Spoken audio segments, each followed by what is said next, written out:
Government land, government బిల్డింగులు, పనిచేసే staff government staff, జీతాలు ఇచ్చేది గవర్నమెంటు, స్కాములు చేస్తూ ప్రైవేట్ వాళ్ళకి ఇస్తున్నాడు.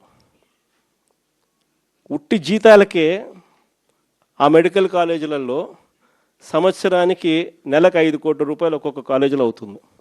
సంవత్సరానికి 60 కోట్లు, 2 ఏళ్ళకు 120 కోట్లు గవర్నమెంట్ మెడికల్ కాలేజు ప్రైవేట్ వాళ్ళకి ఇచ్చి చంద్రబాబు నాయుడు 120 కోట్లు వాళ్ళకి ఎన్నికిస్తాడంట.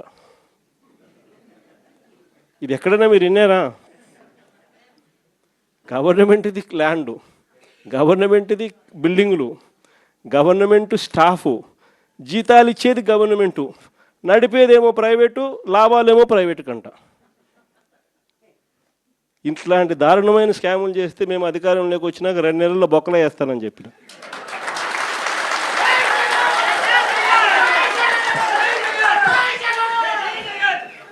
మనం ఎప్పుడైతే ఆ మాట చెప్పినామో అప్పుడు ఒక్కడు కూడా ఆ స్కాములు లేక మేము రాము, మాకు చంద్రబాబు నాయుడు ఈ కాలేజీలు వద్దు అని ఏకంగా చంద్రబాబు నాయుడుకి చెప్తా ఉన్న పరిస్థితులు మొట్టమొదటిసారిగా కనిపిస్తూ ఉన్నాయి.